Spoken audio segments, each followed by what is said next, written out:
Hello दोस्तों, आप मेरे चैनल को लाइक कीजिए, शेयर कीजिए, सब्सक्राइब कीजिए। और मैं आपको एक कहानी बता रही हूँ बंदर की, वो सुनिए और सब्सक्राइब कीजिए मेरे चैनल को। ये बताओ कि क्या एक बंदर भगवान बन सकता है? लगता तो नहीं है, लेकिन एक्चुअली बन सकता है। आज हम आपको एक मंकी की स्टोरी सुनाएंगे। वो बंदर एक फॉरेस्ट में रहता था। बंदर भाई फॉरेस्ट में रहकर खूब फल फूल खाते थे। एक पेड़ से दूसरे पेड़ पर खूब उछल कूद करते थे। ऊंची ऊंची छलांग मारकर हुआ हुआ करके सबको डराता भी था वो बंदर। उस फॉरेस्ट में कई मुनिराज आते थे और एक ट्री के नीचे बैठकर ध्यान करते थे। तो ध्यान में बैठे हुए मुनिराज को देखकर बंदर बहुत खुश होता था, लेकिन वहाँ पर कभी शरारत नहीं करता था। एक बार उस फॉरेस्ट में एक राजा वज्रजंग और रानी श्रीमती आए। उन राजा के 2 पुत्र थे, मतलब ही हैड 2 सन जो मुनि बन गए थे। वो दोनों मुनि उसी फॉरेस्ट में आ पहुंचे। तब राजा रानी ने उन दोनों मुनि राजों को भक्ति भाव से आहार दिया। बंदर पेड़ के ऊपर बैठा बैठा सब देख रहा था कि ये राजा रानी कितने अच्छे भावों से मुनि महाराज को आहार दे रहे हैं। ये सब देखकर उसके मन में आया कि यदि मैं मनुष्य होता तो मैं भी इन राजा की तरह मुनियों की सेवा करता। लेकिन देखो, मैं तो एनिमल हूँ, मैं तो पशु हूँ। मेरा ऐसा फॉर्चून कहाँ कि मैं मुनिराज को आहार दे सकूँ। आहार दान के बाद वे मुनिराज उपदेश देने लगे। राजा रानी उनका उपदेश सुन रहे थे और बंदर भी दोनों हाथ जोड़कर मुनिराजों की वंदना कर रहा था और वहाँ बैठा बैठा उपदेश सुन रहा था। ये सब देखकर राजा बहुत सरप्राइज हुआ और उन्होंने मुनिराज से पूछा, हे मुनिराज, ये बंदर कौन है? मुनिराज ने कहा, राजा, ये बंदर पूर्व जन्म में नागदत्त नाम का एक बनिया था। उस समय उसने बहुत कपट भाव, बहुत ही गंदे चीटिंग वाले भाव किए थे। मायाचारी करने के कारण ये नेक्स्ट जन्म में बंदर बना। आपको पता है, जो व्यक्ति कपट करता है, मायाचारी चीटिंग करता है, उसको तिर्यंच गति मिलती है। मुनिराज ने कहा, राजा, जिस प्रकार इस भव में हम तुम्हारे पुत्र थे ना, उसी प्रकार इस बंदर का जीव फ्यूचर में आपका पुत्र होगा।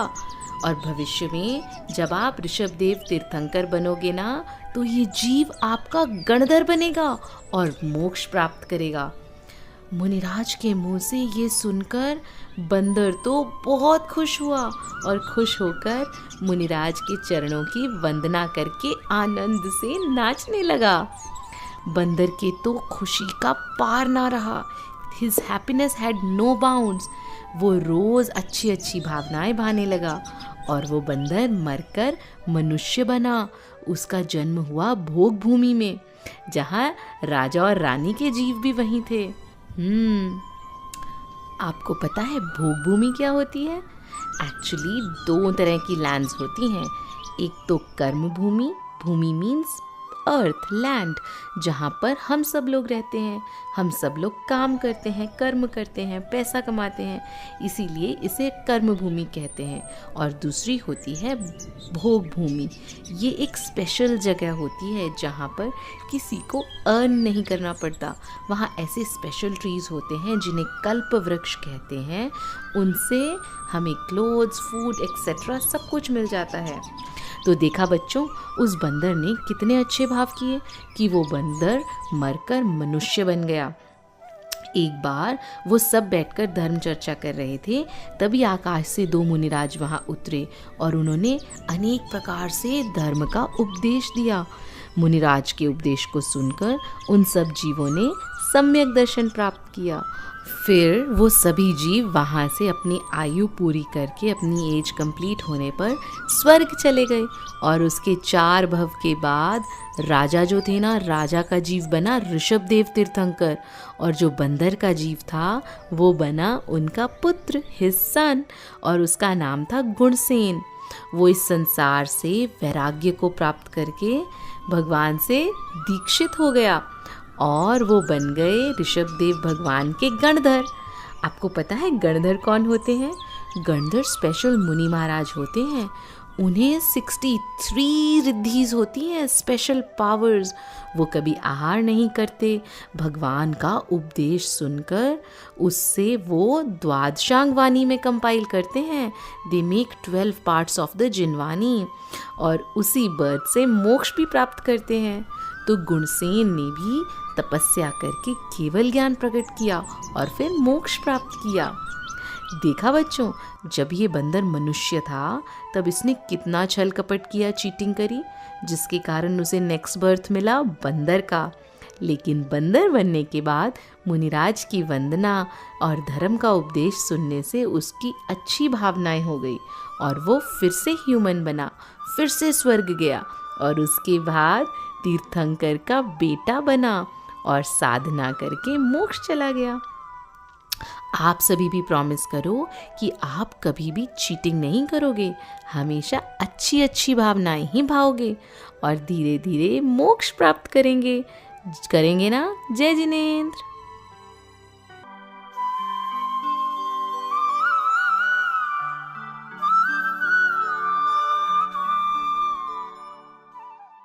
जय जिनेंद्र बच्चों। अच्छा, आज हम आपसे एक क्वेश्चन पूछते हैं। ये बताओ कि क्या एक बंदर भगवान बन सकता है? लगता तो नहीं है, लेकिन एक्चुअली बन सकता है। आज हम आपको एक मंकी की स्टोरी सुनाएंगे। वो बंदर एक फॉरेस्ट में रहता था। बंदर भाई फॉरेस्ट में रहकर खूब फल फूल खाते थे। एक पेड़ से दूसरे पेड़ पर खूब उछल कूद करते थे। ऊंची ऊंची छलांग मारकर हुआ हुआ करके सबको डराता भी था वो बंदर। उस फॉरेस्ट में कई मुनिराज आते थे और एक ट्री के नीचे बैठकर ध्यान करते थे। तो ध्यान में बैठे हुए मुनिराज को देखकर बंदर बहुत खुश होता था, लेकिन वहाँ पर कभी ऊधम, वहाँ पर कभी शरारत नहीं करता था। एक बार उस फॉरेस्ट में एक राजा वज्रजंग और रानी श्रीमती आए। उन राजा के 2 पुत्र थे, मतलब ही हैड 2 सन जो मुनि बन गए थे। वो दोनों मुनि उसी फॉरेस्ट में आ पहुँचे। तब राजा रानी ने उन दोनों मुनि राजों को भक्ति भाव से आहार दिया। बंदर पेड़ के ऊपर बैठा बैठा सब देख रहा था कि ये राजा रानी कितने अच्छे भावों से मुनि महाराज को आहार दे रहे हैं। ये सब देखकर उसके मन में आया कि यदि मैं मनुष्य होता तो मैं भी इन राजा की तरह मुनियों की सेवा करता। लेकिन देखो, मैं तो एनिमल हूँ, मैं तो पशु हूँ। मेरा ऐसा फॉर्चून कहाँ कि मैं मुनिराज को आहार दे सकूँ। आहार दान के बाद वे मुनिराज उपदेश देने लगे। राजा रानी उनका उपदेश सुन रहे थे और बंदर भी दोनों हाथ जोड़कर मुनिराजों की वंदना कर रहा था और वहाँ बैठा बैठा उपदेश सुन रहा था। ये सब देखकर राजा बहुत सरप्राइज हुआ और उन्होंने मुनिराज से पूछा, हे मुनिराज, ये बंदर कौन है? मुनिराज ने कहा, राजा, ये बंदर पूर्व जन्म में नागदत्त नाम का एक बनिया था। उस समय उसने बहुत कपट भाव, बहुत ही गंदे चीटिंग वाले भाव किए थे। मायाचारी करने के कारण ये नेक्स्ट जन्म में बंदर बना। आपको पता है, जो व्यक्ति कपट करता है, मायाचारी चीटिंग करता है, उसको तिर्यंच गति मिलती है। मुनिराज ने कहा, राजा, जिस प्रकार इस भव में हम तुम्हारे पुत्र थे ना, उसी प्रकार इस बंदर का जीव फ्यूचर में आपका पुत्र होगा और भविष्य में जब आप ऋषभदेव तीर्थंकर बनोगे ना, तो ये जीव आपका गणधर बनेगा और मोक्ष प्राप्त करेगा। मुनिराज के मुंह से ये सुनकर बंदर तो बहुत खुश हुआ और खुश होकर मुनिराज के चरणों की वंदना करके आनंद से नाचने लगा। बंदर के तो खुशी का पार ना रहा। His happiness had no bounds। वो रोज़ अच्छी अच्छी भावनाएं भाने लगा और वो बंदर मरकर मनुष्य बना। उसका जन्म हुआ भोग भूमि में, जहाँ राजा और रानी के जीव भी वहीं थे। आपको पता है भोग भूमि क्या होती है? एक्चुअली 2 तरह की लैंड्स होती हैं। एक तो कर्म भूमि, भूमि मीन्स अर्थ लैंड, जहाँ पर हम सब लोग रहते हैं। हम सब लोग काम करते हैं, कर्म करते हैं, पैसा कमाते हैं, इसीलिए इसे कर्म भूमि कहते हैं। और दूसरी होती है भोग भूमि। ये एक स्पेशल जगह होती है जहाँ पर किसी को अर्न नहीं करना पड़ता। वहाँ ऐसे स्पेशल ट्रीज़ होते हैं जिन्हें कल्प वृक्ष कहते हैं। उनसे हमें क्लोथ्स, फूड एक्सेट्रा सब कुछ मिल जाता है। तो देखा बच्चों, उस बंदर ने कितने अच्छे भाव किए कि वो बंदर मरकर मनुष्य बन गया। एक बार वो सब बैठकर धर्म चर्चा कर रहे थे, तभी आकाश से 2 मुनिराज वहाँ उतरे और उन्होंने अनेक प्रकार से धर्म का उपदेश दिया। मुनिराज के उपदेश को सुनकर उन सब जीवों ने सम्यक दर्शन प्राप्त किया। फिर वो सभी जीव वहाँ से अपनी आयु पूरी करके अपनी एज कंप्लीट होने पर स्वर्ग चले गए। और उसके 4 भव के बाद राजा जो थे ना, राजा का जीव बना ऋषभदेव तीर्थंकर, और जो बंदर का जीव था वो बना उनका पुत्र, हिज सन, और उसका नाम था गुणसेन। वो इस संसार से वैराग्य को प्राप्त करके भगवान से दीक्षित हो गया और वो बन गए ऋषभदेव भगवान के गणधर। आपको पता है गणधर कौन होते हैं? गणधर स्पेशल मुनि महाराज होते हैं। उन्हें 63 रिद्धीज होती हैं, स्पेशल पावर्स। वो कभी आहार नहीं करते। भगवान का उपदेश सुनकर उससे वो द्वादशांग वाणी में कंपाइल करते हैं। They make 12 parts of the Jinvani, और उसी बर्थ से मोक्ष भी प्राप्त करते हैं। तो गुणसेन ने भी तपस्या करके केवल ज्ञान प्रकट किया और फिर मोक्ष प्राप्त किया। देखा बच्चों, जब ये बंदर मनुष्य था तब इसने कितना छल कपट किया, चीटिंग करी, जिसके कारण उसे नेक्स्ट बर्थ मिला बंदर का।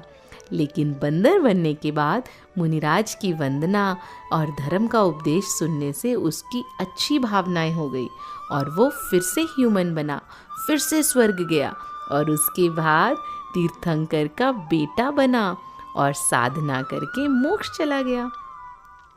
आप सभी भी प्रॉमिस करो कि आप कभी भी चीटिंग नहीं करोगे, हमेशा अच्छी अच्छी भावनाएं ही। Thank you for watching this video. Thank you.